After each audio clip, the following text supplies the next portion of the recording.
Jesus, in your lifetime, I'd like to ask you this. On the perch, on the pit wall, when a driver says to you, irrespective of who the driver is, I need to pit, I need tyres, and they say it once, and there's no response. And then they say it a second time, and then the third time.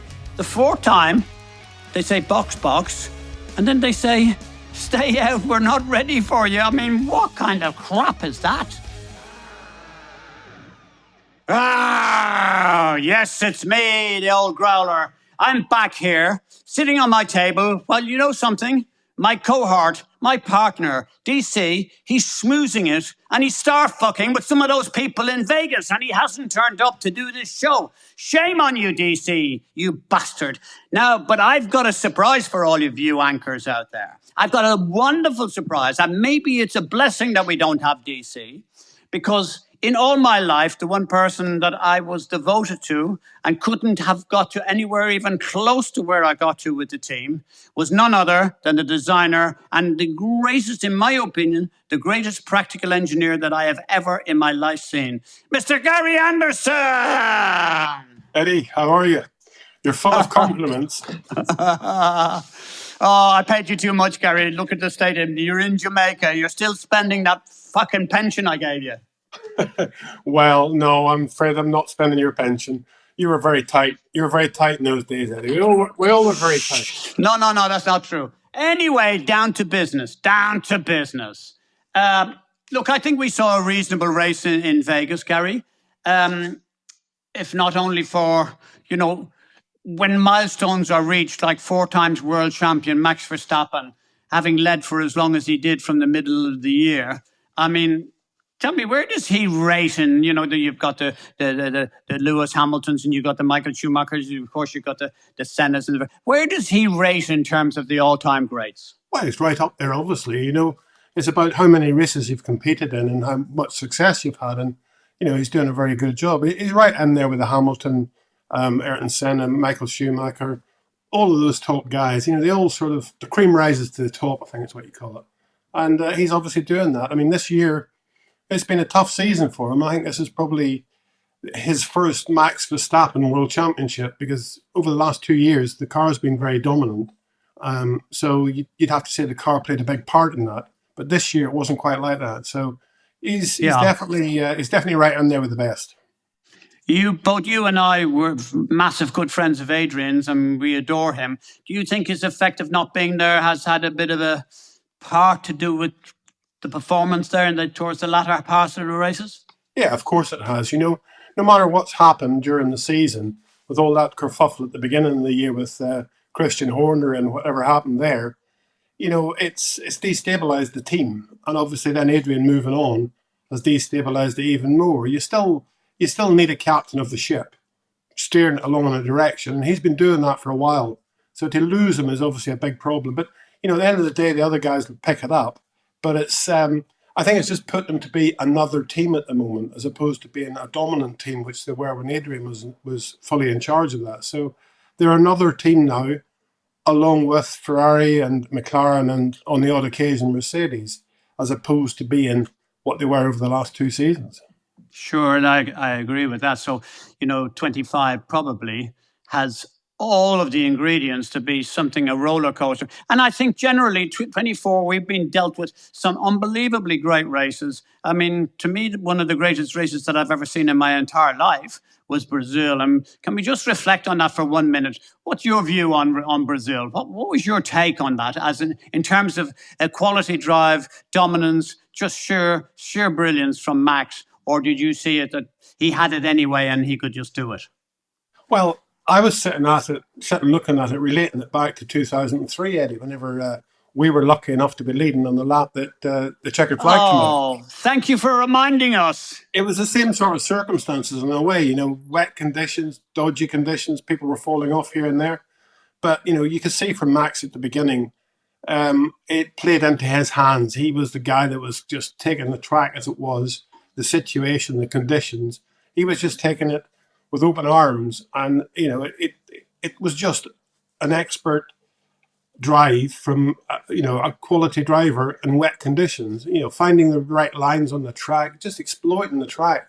I want to ask you about Norris, because I've been a little bit critical of Lando. There's absolutely no doubting his speed. It's electric. And could he be a world champion beyond any doubt? But he has to learn some things, doesn't he? And I've said to him that he needs to go off and look at some of the videos of what Max has done, the way he's able to start, the way he's able to pass, the way he's able to maneuver. What advice have you got for Lando? I think as far as race conditions are concerned and wheel-to-wheel battling, Norris has still got quite a lot to learn. But as far as actual speed's concerned, he's definitely got that in him. I didn't think that at the beginning of his career, I must admit. But I think he's definitely shown now that give him the car, he can definitely drive the car, but he just needs to get that bit of aggression, especially on that first lap, first corner stuff. I'm just going to touch on Max again here. A question for you, please, Gary, and that is, look, we know what's going on. You've alluded to it there about Red Bull. If Red Bull don't perform in 25, surely Max will be waving goodbye, and because you know what the engines are going to be like.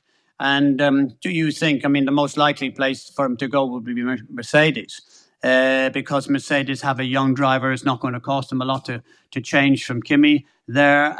So please give us your view as to what your knowledge or your gut feel tells you is going to happen. Well, you've got to assume that the engine parity should be there. I mean, we know that in 2014, Mercedes did the best job when it came to the hybrid package. But the people who created that best job hybrid package are not there anymore. They've moved on to other roles with other teams. So we got a situation where, you know, Mercedes may bring out the best package again. I don't see why, because now all the other engine manufacturers, including Red Bull Technologies, have got a structure of people from other teams, all with input. So I do genuinely believe I would think that the engine manufacturers will have fairly decent equality.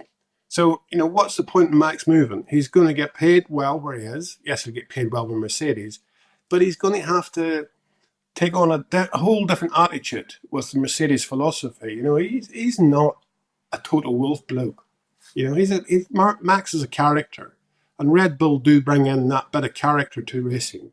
And I think, you know, for him, he's in the right environment. Take him into another environment where he has to toe the line a bit. I'm not so sure you'd see him being able to, you know, use himself correctly, exploit himself correctly. So I don't see why he would move unless it's, you know, it's definitely a dead duck at Red Bull.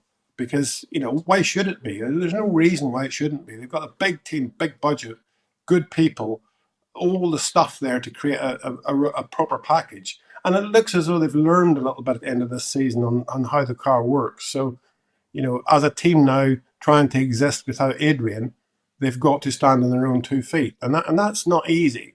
But you only learn by your mistakes, and they've made them. So hopefully they'll sort of see it through, and 2025 will be a decent year for them. I want it to be a competitive year. I want to see 4 teams with 8 drivers all battling for those top 10 positions.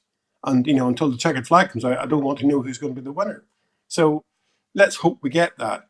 Does that mean that Max will be at the front of it or at the back of it? He could still be competitive and be finishing, you know, 6th, 7th, 8th. It's just how the race unfolds. You touched on something there. You said 8 drivers. Were you including Perez in those 8, or do you see him not being there? I think his time's got to be up, you know. It's just one of those sort of situations where why should he be able to continue? There's loads of young drivers coming in now. Some of the old boys are getting spirited out of it. You know, Perez, with all his time, he's, you know, 251 points. As of today, he's 251 points behind his teammate Verstappen. So, you know, that's not enough. That's all you can look at. You might have a race of bad luck. You might have a couple of races of bad luck, but you also need to have a race or 2 of good luck. And it all balances out at the end of the day. But he has not been competitive enough. He's the, you know, teammate comparison. He is the worst. Take Piastri against Norris. He's 72 points behind Norris. Take Sainz against Leclerc. He's 60 points behind Leclerc. Hamilton against Russell. He's 9 points. But Sergio Perez is 251 points behind Max Verstappen. Thanks for that stat, because that certainly eluded me. But when you say it like that, Gary, it's frightening, isn't it? There's no way in a Jordan situation he'd be out the door long ago, wouldn't he? Yeah, for sure. I mean, the big thing I'd is have sacked him. your nearest competition is your teammate. That's the first thing you got to do, is be competitive for your teammate. And you got to beat your teammate. That's the philosophy of life. So at the end of the day, yes, you would have sacked him, other than if he'd been bringing money, which then he might have got that little slip through the surveillance of was he good enough or not good enough. Money. Jeez, Gary, you know me and money. So listen, funny enough that you said, because you talked about attitude, behaviour and the vibe. And tell me what your take was on Leclerc's outburst on the, the F word expletives. I mean, there must have been about 10 of them. I was quite shocked because, look, I know Charles lives here in Monaco and he's just a nice boy. I never thought I would ever hear that kind of stuff. What's your take on the weekend? It's one of those sort of things, in the heat of the moment, people say stuff. We've all done that in the heat of the moment. But, it's one of these sort of situations he's got there at Ferrari, I think, where, Sainz is leaving at the end of this year. There's always an inter-team battle, and it seems to be they're always having a bit of a go at each other. The car is, at a level where both of them are doing a reasonable job in it. There are always going to be battles. The same as we see with McLaren, but McLaren are handling it slightly different. I think for Leclerc it just sort of boiled over a bit, to be honest, this weekend. Don't understand it all, because I didn't see anything that far wrong with it. At the beginning of the race, it was a case of they were battling to try and get past Russell, both of them, and they were both destroying their tyres as they were trying to do it. The one thing about this formula right now is if you're going to pass somebody, you need to arrive and drive. You need to arrive and pass them, because if you spend one lap behind somebody, you're going to destroy your tyres. They're going to start overheating. You're losing performance. We saw that at the beginning of this race. So I think it was all that boiled up in Leclerc's mind. He just couldn't quite get the job done, to be honest. And it just boiled down to him, it all boiled up, and he just let it out at the end of the race. We've seen right from our day, I think Lucas Montezemolo was about the only one who could control the team. But consistently, Ferrari have screwed up, haven't they? They screw up with the wrong tyres. They screw up with this. They don't get the right. I mean, it's just shambolic from time to time. And we think it's going to improve. And we know that Fred Vasseur is a good man.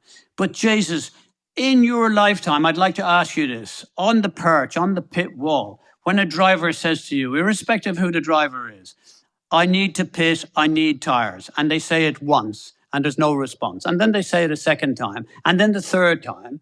The fourth time, they say box, and then they say the guy is in the pit lane. He's in the pit lane, Gary. He's over the white fucking line. And they say, stay out, we're not ready for you. I mean, what kind of crap is that? Well, let's go back a few years when Irvine was driving for them and was knocking on the door of a world championship. He arrived in the pits for a wheel change, and they only had 3 wheels there. So, it's been happening through many management structures. It's just been Fred. It's just been the red Ferrari, to be honest. It's one of those sort of situations where it seems to attract this little bit of confusion in the pit. But yeah, at the end of the day, I have to agree a little bit with the team against Carlos Sainz's call for the tyres, because Carlos Sainz can only see and feel what he's driving. He doesn't really have a good impression of the other 19 cars that are out there. And you might feel the tyres are dead, but everybody else's might be even more dead. And all you can do with that is to see the lap times of other people. And that's what the team should be looking at. The team should be alive to see what's going on with everybody else, because that's their opportunity. So when he's shouting about the tyres being finished, yes, that's all okay. We've heard Lewis doing it many, many times. But it's, you don't want to necessarily just react to that, but you want to have a chat with him about that and explain to him the situation about the other cars, what they're doing. And what you were seeing was obviously a bit of a surprise in Vegas, because the slippery track and the conditions meant that the tyres were graining a lot quicker than they expected it to. And also Ferrari were always in competition with somebody else, so they were driving in turbulent air. So they were probably harder on the tyres than a lot of other cars. But at the end of the day, it's just one of those sort of situations. You need to have a conversation with the driver and calm him down, explain everything to him, and then if you have to make a decision, you make a decision to pit. But then you make sure your team's got the tyres ready. That's a different problem altogether. And I didn't agree with Sainz, diverting once he was nearly in the pit lane, because that's, can be really, really dangerous. That part of the track, for example, is never used. It's dirty. There could be any debris lying there, puncture, anything. And those cars are coming past on the track, 170, 180 mile an hour. So it's nowhere, you don't want to be you don't want to be turning right into the fast lane like he did without consequences. Gary, I've got to talk to you about that. We had a new steward at this race. I have no idea. The last guy last week came out, despite the fact of the gratitudes and platitudes of saying, "Oh, thank you very much for your help." He comes out and he said, "No. I've been sacked." So he was sacked. So there's a new guy in there. So it was kind of daunting with 3 races to go and a championship decider. What I want to ask you, and this is just my take from it, if any one of those cars on leaving the pit lane had gone over the exit white line, they would have got a 10-second penalty. Can you explain to me where the transparency or the fairness or the thing? It was completely wrong. The steward, the regular sporting steward, I give him credit that it was his first time. And for the first time, we had far less penalties than we've seen from before. So maybe that's a positive. However, you need to have consistency. But to say it was track limits is bollocks. Yeah, I mean, it's one of those things. It's the race director you're talking about on this occasion. There was a new one for this race. And his job is to report infractions to the stewards and allow the stewards to make a decision on it. And I think if you take racing in general and one person changes and suddenly the rules become completely different, then the rules aren't written well enough. We understand that to begin with, but the rules need to be more black and white as far as penalties are concerned. I agree with you completely that, it was a dangerous situation. If you go up inside that white line that's taking you into the pits, then you have to go through the pits. And an example of that was Esteban Ocon. He arrived there, went into the pits. His team weren't ready for him, so he drove straight through. Probably lost 12, 13, 14 seconds because of it, but he went straight through and came in the next lap when the team were ready. That's what should have happened to Sainz as well. He should have had to drive through the pits and see the team wasn't ready for him and carry on and come back in on the next lap. You just got this fine line between this track limits thing, and there's, on one hand, there's far too many regulations, and on the other hand, they're not consistent enough. And I think that was a typical example of it. Change one person, the race director, and suddenly you get a whole different understanding of the regulations. And I think that is down to the regulations and not the person necessarily. So the regulations need to be much, much more black and white. Let's move on a little bit because I want to talk about controversy and stuff like that. Where do you see Leclerc and Hamilton? How are they going to be? I think it's going to be pretty tough because, the Ferrari group, the Italians, they work very differently from what Lewis is used to. He's come from a clean-cut McLaren environment to the Mercedes environment, which is not much different. But Ferrari are a different team altogether. It's the family sort of group that work together in Italy that's just going to be very, very difficult. I think Leclerc, whether you like him, love him, hate him, he's quick. He has their ear. He has the potential for sure to be a multi-race winner and a championship winner. And I think that Ferrari know that. It's just going to be a matter of making sure that they give him the equal opportunity to Lewis, because if they're bringing in Lewis as the god that's going to take him out of all their troubles, they haven't won a championship since 2007, I think it is, 2007. It's crazy. If they think Lewis is going to come in and resurrect that, then I think it's madness, because they can't do that like that. It doesn't happen just by putting a light switch on. It's a bit like a dimmer switch. You need to turn it up slowly. Ferrari need to turn it up slowly, get the car more competitive, give their drivers the tools to do the job consistently. Because if you look back through the season, they won in Monaco, fantastic, and it looked like, wow, we got this one handled. And then it took to Monza, I think it was, for the next time. Monza. Yeah, two completely different ends of the scale as far as tracks are concerned, and yet they won at both of those. You could say, in theory, they're home tracks, because that's what they are. Why? Why was that? Why did they have the doldrums in the middle of the season? every team struggles a bit, but why suddenly? And yet they can win at two ends of the scale as far as track's concerned. So they need to look at themselves a little bit and see where they are with the car, because I think Charles Leclerc's a very quick driver.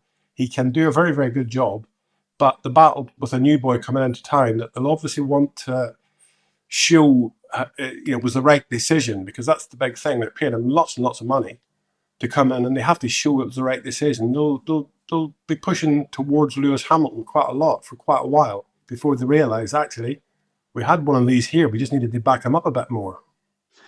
Gary, one of the greatest days was to win in Monza. I have to be honest with you. It's a mind-blowing experience. Anyway, what I have to ask you is, our favourite old friend is back, Flavio. Now, why are you giggling, Gary? You know what I'm going to ask you. I mean, how tricky is Flavio, and how tricky is that Alpine team? I think Flavio maybe stabilised him a little bit there, and probably brought in a bit of, I suppose, a bit of fear to the company, that suddenly, chaps, come on, we need to be successful here. It's not fun. It's not a joke. It's not anything.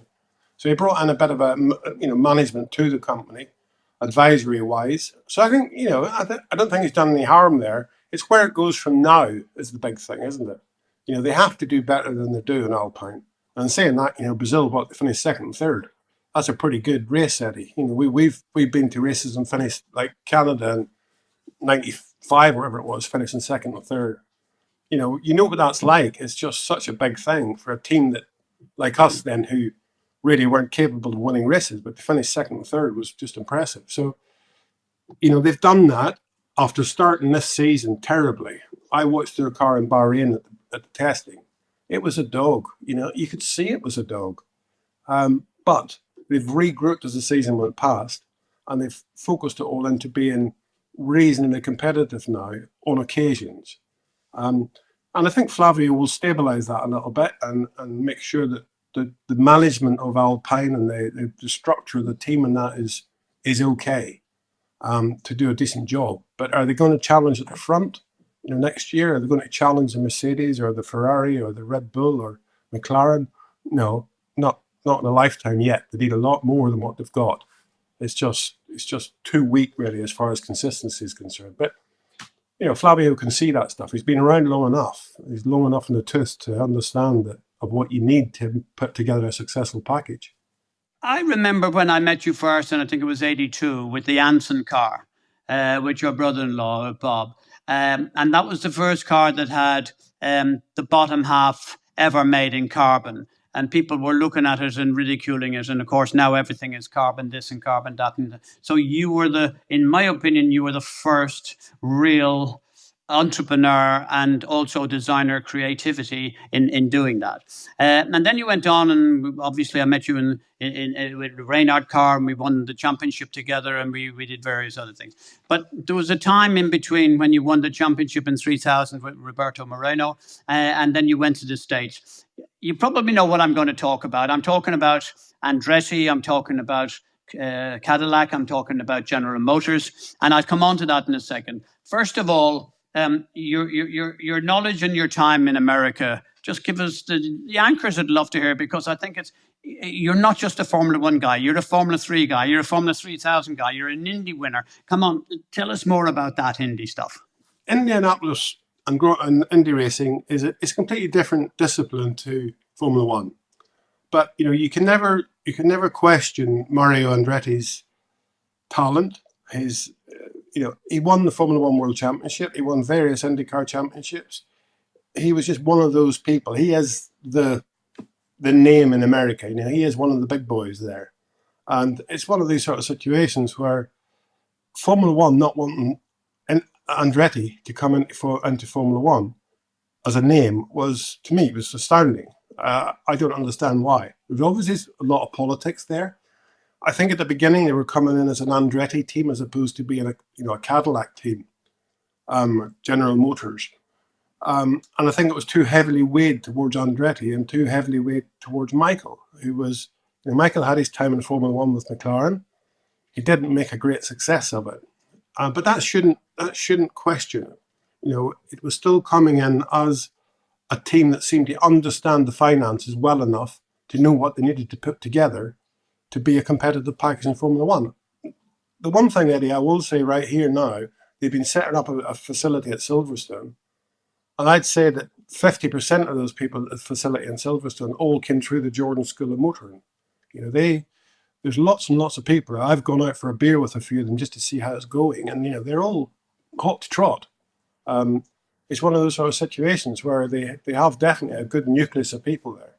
So I don't know why Formula One didn't want them. I really don't. And now this changed to obviously naming it as General Motors or Cadillac.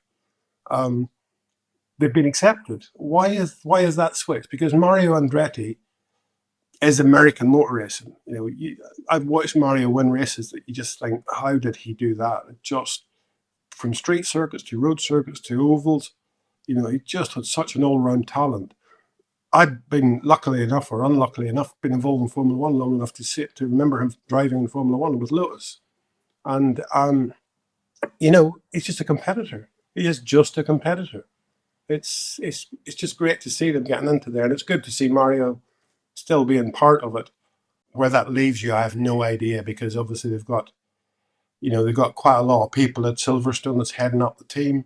Where their relationship to America, the British base goes, I have no idea. We're not sure what engines yet they'll use. Let's talk about Ferrari. Let's talk about maybe the Honda. But at the end of the day, you know, they're putting together a package to go racing. I know they've built a chassis. I know they've done lots of crash tests. I know they've done, you know, rollover bar tests. They've sort of done the groundwork to design a car, so they're understanding where they are, the baseline at the moment, for a 2025 car. That will never really race. I don't believe it will ever race, but it'll probably do some testing at the end of 2025 with a view to the 2026 car being based loosely on it. So they're doing all the groundwork correctly. They're spending huge amounts of money right now.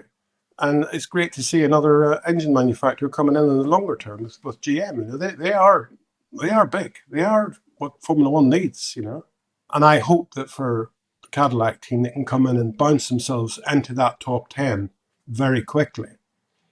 Because that will show that there is room to say, hang on a minute, guys, you know, you've just been limping along here because Formula One's paying you to limp along merrily. You're getting paid at the end of the season for doing very, very little for the sport. So, you know, at the end of the day, somebody's going to have to suffer for it. You take Sauber this year. I mean, you know, you'd have lost your cool with that. You'd have just gone berserk. I'd have been fired months and months ago because of their performance. Why are they performing so bad? They've got Valtteri Bottas. Maybe not the fastest driver in the world, but he's got pole positions and he's got race wins to his name. Why can't they give him a car that ends up competitive enough? And that's the thing Cadillac can come in and do. They're not going to accept pounding around at the back doing nothing. They want to be competitive, and I welcome them with open arms. What drivers and what kind of drivers would you go for in that team in their first year? So they need somebody to come in there that's got some experience. And now the people you can talk about that are out of Formula One at the moment, you've got to take competitive people that have got experience. And one for me, Kevin Magnussen, he's a solid guy. You know, he drives well when he's got the car to do the job. He's been around a long time. I think, you know, we're still 2 years away from them needing a driver, or a year and a bit away from them needing a driver to go racing in 2026. So there's still time to see what, you know, unfolds with quite a few of these other drivers. I think coming in as an American team, they will want an American driver. Who that is, I don't know. But they took a lot of talk about Colton Herta. And without doubt, in IndyCar, he's quick. But I reserve judgment. You know, it's to me, he makes too many mistakes. He's definitely got speed in IndyCar. I don't know that he's got speed and the mental capacity to pick up Formula One. Formula One is a very complicated formula.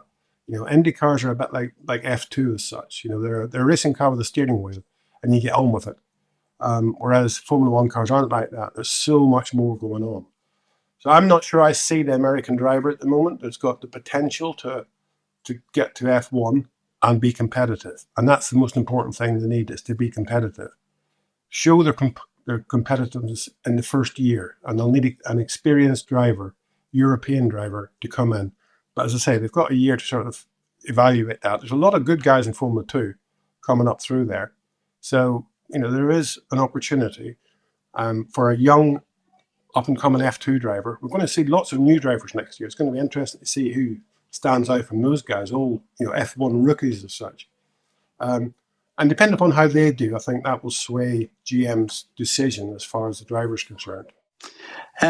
Gary, way past our time. I know you and we sit and chat and drink, and Jesus, we won't tell the anchors the kind of late nights we used to have in Formula 3 in France and all of that kind of carry on. But anyway, I'm overjoyed, Gary, the fact that you've been on my show. I say my show because DC has done a runner, as we already know. And is nevertheless, DC, if you're listening out there, I would like to say to you, it's a message. I missed you, but only because we would have been having Gary as well on the side, because I spoke to Gary. He's a mindful of information. I'm absolutely delighted. I don't think I could have had a better day at the office than this, because DC, you've landed me in the crap. I just want to say to you anchors, it's time for me to go. And before I do that, I'm going to say thank you to Gary once more. And Gary, are you ready for the growler? I'm ready. Are you ready for the growler? Rawr!